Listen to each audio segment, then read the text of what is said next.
Uma coisa que é muito importante nós falarmos também sobre o sono é que muitas crianças não conseguem dormir e quando isso começa a se prolongar, a criança começa a ter pesadelos e começa a ter visões. É científico isso. É provado cientificamente que uma pessoa que não consegue dormir, ela não só vai ter um péssimo desenvolvimento e não vai ter crescimento físico, ela não vai ter uma mente saudável, vai ter péssimos relacionamentos, vai ter problemas de relacionamento, mas também vai ter problemas de alma.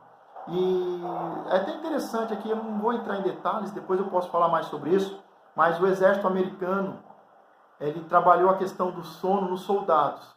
E eles fizeram vários testes, e um dos testes era colocar os seus soldados em um campo de batalha e simular uma guerra, simular uma batalha, e eles ficarem o máximo de tempo sem dormirem. Então eles pegaram um pelotão, pegaram um grupo de soldados, colocaram em uma ilha, e eles ficaram sob ataque continuamente, de dia e de noite, por vários dias. E depois de 2, 3 dias, eles começavam a ver coisas, ouvir coisas, ter visões, alucinações, ver monstros. Então, quando uma pessoa não tem um bom sono, quando a pessoa não consegue dormir à noite, e principalmente ter um sono profundo, ela começa a ouvir coisas. Não são demônios, não. Ela começa a ouvir coisas, ela começa a ver coisas, ela começa a ter alucinações. Então, não dá aqui para entrar em tantos detalhes, falar de todo o processo, do processo científico, né, de tudo, mas o que eu quero que você entenda é que muitas vezes uma criança que tem medo do escuro, primeiro que isso é normal. Criança ter medo do escuro é normal. Deus, ele fez separação do dia e da noite. E no céu não tem noite. Diz que lá é luz de dia e de noite. Ou seja, não há trevas. Lá 24 horas por dia é sol, é luz. Jesus disse, eu sou a luz do mundo. E no céu, a luz de Deus clareia e não há trevas. Porque trevas significa prisões. Trevas significa cadeias. Significa ignorância. Trevas representa a morada, a prisão de demônios. Então, é aqui só uma informação, que a gente já está indo para o final e eu quero falar sobre demônios. Mas não estamos falando ainda. Estamos falando de algo normal, natural, que acaba acontecendo com a mente da pessoa. Porque quando a pessoa não dorme, ela não só não cresce normalmente, ela não há um crescimento físico, a mente não consegue se desenvolver e há problemas de relacionamento, mas também ela não desenvolve os hormônios do crescimento e os hormônios da alegria. Então, uma pessoa que não consegue dormir e que não consegue dormir de forma profunda, ela não desenvolve os hormônios da alegria, da felicidade, do prazer. Então, além dela não crescer fisicamente, além dela ter problemas mentais, dificuldades no aprendizado, dificuldades na memória, em memorizar, e problemas de relacionamento, que se torna irritada, ela também se torna uma pessoa triste, depressiva, com pensamentos suicidas. Então é algo muito sério, porque deixa de produzir os hormônios do crescimento e os hormônios da alegria, do prazer. Então ela não vai ter prazer em viver. É algo muito sério. Por isso que muitas vezes, e aqui eu volto a repetir, é importante procurar um médico, um especialista, um bom médico na área, tomar medicamento, né, ter uma receita, tomar remédio para se tratar, para conseguir dormir, para conseguir equilibrar a vida, equilibrar os hormônios, né, e ter o hormônio do crescimento, o hormônio da felicidade, do prazer. É algo muito sério do que nós estamos falando aqui. A minha filha não estava simplesmente sem dormir, e eu não disse, não, é porque a minha mãe veio a falecer, mas isso passa, daqui a pouco ela começa a dormir. Não, eu comecei a cuidar da minha filha, conversar com a minha filha, falar sobre a morte, passar pelos processos do luto. Quero também fazer um vídeo muito importante sobre o processo do luto. E a minha filha, e foi muito interessante, e aqui só um detalhe, por quase 2 anos, eu tive que, como pai, como pastor e como amigo, como homem inteligente, tratar o coração da minha filha, porque a minha filha, depois de 2 anos, minha filha ainda tinha algumas crises de choro. E muitas vezes eu ia visitar o meu pai, ia visitar um familiar, ia lá onde era a casa da minha mãe, e ela voltava no meio do caminho, ela tinha uma crise de choro. E aí no final, toda a família chorava, parte do luto, normal. Mas a minha filha, ela achava, olha só, uma criança de 5, 6 anos, ela achava, e ela colocou na cabeça dela, que a minha mãe morreu por causa dela. E sabe por quê? Porque a minha filha, de 4 ou 5 anos, ficava pulando na cama da minha avó, na cama da minha mãe, na cama da avó dela. E ela dizia, a avó ficava com raiva, a avó ficava nervosa. A avó uma vez me deu uns tapas na bunda, porque eu fiquei pulando na cama dela, não podia pular na cama, ela ficava nervosa. E ela se sentia culpada. Ela dizia assim, a avó morreu por minha culpa. E eu perguntava, mas o que você fez para a avó morrer, filha? Como é que você matou minha mãe? E ela dizia, é que eu pulava na cama e a avó não gostava. E ela colocou na cabeça dela, no coração dela, de que a minha mãe morreu porque ela pulava na cama dela. E eu tive que ter várias conversas, entre aspas, várias sessões, vários descarregos, para tratar o coração dela, para estruturar a mente dela, porque ela se sentia culpada. Ela se sentia culpada pela morte da minha mãe. Vê que absurdo, mas é uma criança. E eu tive que conversar, eu tive que tratar, eu tive que orar, eu tive que colocar tudo isso em prática que nós estamos conversando. Então é algo muito sério. E a minha filha, ela, graças a Deus, hoje ela dorme muito bem, faz exercícios de respiração, ela faz exercícios para acalmar o corpo antes de dormir. Então ela deita, ela se concentra, ela escuta uma música, ela faz exercícios de respiração. Antes ela demorava 3, 4 horas para dormir. Às vezes eu chegava de madrugada no quarto, ela estava com os olhos estalados lá, olhando para o teto. Eu falava, filha, não dormiu? Não, pai, ainda não. Já tinha passado 3, 4 horas. Hoje, coisa de 30, 40 minutos no máximo. Quando muito. 30 minutos ela já está dormindo. Mas, como eu falei, às vezes é algo simples, uma questão de respiração. Às vezes é uma vida sedentária, uma má alimentação, uma obesidade. Às vezes é um trauma. Às vezes vai se agravando, porque a criança ela para de dormir e ela começa a ter alucinações. E criança já tem medo de escuro. Porque nós vamos vencer o medo do escuro, da prisão dos demônios, da morada de Satanás, da cadeia. Né? A Bíblia trata as trevas como algo terrível, como falta de luz, como ignorância, como a cadeia, os limites de Satanás, aonde ele age. Então toda criança, ainda pela imaturidade e pela falta de conhecimento, ela tem medo do escuro. E isso é normal, porque biblicamente, de forma espiritual, de forma bíblica, estamos falando que a noite é o lugar em que o diabo trabalha, em que ele age, em que ele destrói. Então é nas trevas, é na ignorância, é na falta de luz, é neste lugar, é nessa cadeia, é nesse ambiente, é nessas limitações das trevas que o diabo trabalha. E muitas crianças ainda têm medo. Mas, quando ela não consegue dormir e se aprofundar no sono, ela começa a ter alucinações. Ela começa a ver fantasma, ela começa a ver monstros. É muito importante também que as últimas coisas que ela veja na TV não seja algo terrível. Não seja da Atena. Não seja um filme de terror. Porque isso afeta demais a alma. E as crianças, muitas vezes, depois de assistir um filme, não conseguem dormir. Então é muito importante isso. É o que nós já falamos sobre se preparar para dormir. E não fazer algumas coisas e fazer outras. Não tomar refrigerante, não comer chocolate, não assistir filmes e televisão até tarde, mexer no celular, não assistir filmes que não sejam adequados para a idade, não assistir filmes de suspense, de terror, porque prejudicam o sono. E quando ele não consegue dormir, isso começa a se prolongar na vida de uma criança, de um adulto, ele começa a ter visões, ele começa a ouvir vozes, ter alucinações, ele começa a ver coisas. E começa a pirar.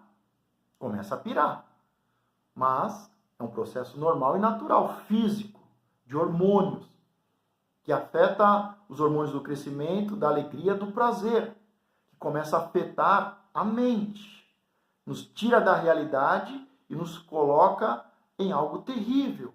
Mas também, e aqui eu quero terminar falando sobre a última parte, porque além de ser homem, de ser esposo, de ser pai, de ter 40 anos, de ser formado em ciências sociais, com pós-graduação em globalização e cultura, além de ter conhecimento científico, além de ser um homem formado, experiente, de ser casado, um pai de família, eu também sou pastor. E há muitos problemas de crianças que não conseguem dormir à noite. Nem eu disse, a noite representa tudo isso. E é onde o diabo trabalha. E você não tem ideia da quantidade de crianças, de pais que me procuram porque crianças não conseguem dormir à noite. Acordam gritando. Tem todo esse processo normal, tem todo esse processo natural que envolve o corpo, que envolve a mente, que envolve os hormônios, que envolve o crescimento físico, que envolve o desenvolvimento intelectual, que envolve, que abrange a alma do ser humano, mas que também tem o lado espiritual. Sabe quando as pessoas mais me procuram porque crianças não conseguem dormir? Natal.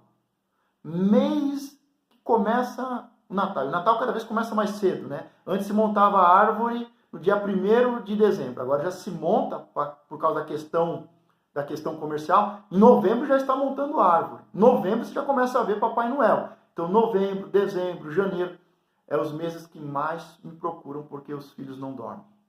São meses de datas comemorativas, datas comerciais, porque também são datas espirituais. Envolvem, seja o calendário lunar, o calendário solar, seja o calendário judaico, seja o calendário grego-romano. Envolve o quê? Datas comemorativas e comerciais, mas que também são datas espirituais, que está ligada com os astros, que está ligada com o mundo espiritual. Então, Natal. Por que um Natal, um mês de tanta luz, de tanta festa, de tanta comida boa, de tanto fazer o bem, de abençoar os pobres, de fazer caridade, de reunir os familiares? Por que tanta tristeza, depressão? Por que o número de suicídio triplica no Natal? Por que as crianças são tão afetadas no Natal? Porque tem uma data comemorativa, tem uma data comercial e tem uma data espiritual, que envolve as luzes e envolve as trevas. Então, Natal, Páscoa, mês dos pais, Halloween, que mais aí? Que datas mais procuram? São mais essas. Datas em que os pais estão desesperados porque os filhos não dormem à noite. E tanto de um processo contínuo, físico e natural, normal, do ser humano, que precisa da intervenção dos pais, que precisa de luz, de conhecimento, que precisa da ciência, que precisa de mudanças, que precisa de um ambiente saudável, como também a questão espiritual. Agora estou falando como pastor, porque são atormentadas por demônios. Há uma guerra espiritual nessas datas comemorativas, nessas datas comerciais e espirituais. Natal, Carnaval, Páscoa, Halloween estão ligadas às luzes e às trevas, a essa guerra espiritual. E muitas crianças estão sofrendo com isso. Muitas vezes por falta de conhecimento, de sabedoria, muitas vezes porque os pais mexeram com isso, os antepassados, e recebem uma bênção ou uma maldição hereditária. Uma bênção hereditária, uma maldição hereditária. Mas muitos pais estão se envolvendo no mundo espiritual sem saberem. Muitos pais metidos a sabem tudo, porque hoje todo mundo sabe tudo. Todo mundo sabe tudo. E uma coisa que nós não sabemos é sobre o mundo espiritual. E a Bíblia, eu estou falando a Bíblia, eu estou falando de a palavra de Deus, diz para não mexer com as trevas, não mexer com rituais, não fazer cerimoniais, não fazer rituais pagãos, não buscar os mortos, não ir em cemitérios. Você pode honrar o seu pai e a sua mãe no cemitério, não há problema nenhum. Agora, há muitos cerimoniais, há muitos rituais e há muitas datas que se vai em cemitérios e acaba trazendo maldições. atraindo as trevas, os demônios para dentro de casa. Então muitas crianças não estão dormindo por causa disso. Precisam realmente de uma oração. Precisam realmente de uma libertação. Porque é espiritual.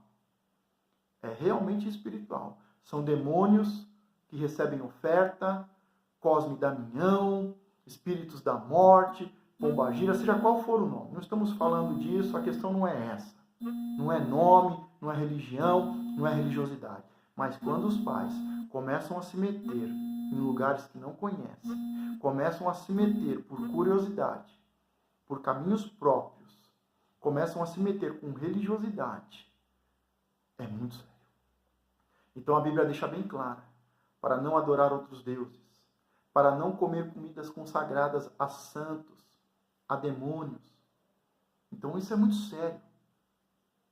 Não fazer cerimoniais, não buscar os mortos, não conversar com os mortos, não fazer ofertas de oferenda para os mortos, não fazer ofertas de oferendas para anjos e demônios. Só Deus seja louvado e exaltado. Mas nós procuramos nessa religião, naquela religião. Ah, é legal o misticismo, é legal o misticismo, é legal a mágica, a magia, os milagres, o sobrenatural. Mas tome cuidado. E se você se envolveu com isso, se você se meteu com isso, é bom que você procure um professor, que você procure um líder espiritual, que você procure um pastor inteligente, maduro, bonito que nem eu, que tenha conhecimento, que tenha informação, que conheça o ser humano em seu tudo. Porque seu filho pode estar sofrendo e tudo é capeta. Tem pastor que diz tudo é capeta, tudo é só capeta. E nem tudo é capeta. Nem tudo é capeta. Muitas vezes é físico, é natural, é hormônios, é ambiente. E muitas coisas também são espirituais. Algumas coisas são espirituais. Eu não posso pegar o natural e dizer que é espiritual, e nem pegar o espiritual e dizer que é natural. Eu não posso misturar, são coisas separadas, o mundo natural e o mundo espiritual. A ciência e a fé, o sobrenatural, são coisas separadas que andam juntas. E eu muitas vezes preciso de uma ciência, eu preciso de uma informação, eu preciso de um médico, mas muitas vezes eu preciso de luz, eu preciso de uma revelação. Eu preciso de algo que venha da ciência e que venha do médico, que venha um remédio. E às vezes eu preciso de algo que venha da fé, que venha do sacerdote, que venha da luz, que venha da fé. Então são coisas diferentes que trabalham juntas. Nós, ocidentais, e cada vez mais procuramos separar as coisas. Isso é metódico, isso faz parte do metódico, do científico. Mas o homem é natural, o homem é um espírito que habita em um corpo e possui uma alma. E precisamos interligar essas coisas. E se você se meteu com isso, eu vou te dizer uma coisa, você se meteu em algo que não devia. Se você abriu a porta da sua casa para algo como isso, é muito importante você se arrepender. É muito importante você mudar de caminho. É muito importante você pedir perdão a Deus. É muito importante você cuidar da sua casa. E você sair da religião. Você sair da religiosidade e buscar a Deus na Bíblia, na palavra. Então fica aqui o último alerta, porque as crianças são as que mais sofrem com isso. No mundo espiritual, é as crianças que mais sofrem com isso. Então, não adore outros deuses. Não entregue ofertas e oferendas, seja santos, seja profanos, seja anjos ou demônios ou outros deuses. Muito cuidado com as religiões. Muito cuidado com as religiosidades. Muito cuidado com os lugares que você frequenta. As crianças costumam brincar, né, com compasso, Charles, né, tem um monte de brincadeira nas escolas. Isso é algo muito sério. Isso não é brincadeira, não. Então é algo muito sério. Mas que você possa se arrepender do seu mau caminho. Que você não entregue oferta e oferenda. Que você não entre em um lugar estranho. Que você não dê o seu tempo. Que você não dê a sua mente. Que você não dê a sua oferta em um lugar que adora outros deuses. Que adora anjos e demônios. Que você não entre nesses lugares de trevas. Que mexe com o ocultismo. Que mexe com feitiçaria. que mexe com o místico, que mexe com a parte mística, com a parte sobrenatural. Tome muito cuidado com isso. Com as pessoas que oram por você, que impõem as mãos sobre você. Cuidado dos lugares que você traz frutas, que você traz pão de alimentos consagrados. É algo muito sério. Se você quiser se aprofundar sobre o assunto, tirar uma dúvida, deixar o seu comentário, fique à vontade. Venha também nos seguir no Facebook, no Instagram. Eu sou Marcos Borgese e esse é o nosso canal Eu e a Sua Casa, com o propósito de te abençoar. Se esses vídeos te abençoaram, que você possa compartilhar com seus amigos. E em nome de Jesus, que a tua casa e o nosso propósito, a nossa visão e a nossa missão, que todas as famílias sejam abençoadas. Fique na paz do Senhor, em nome de Jesus. Amém.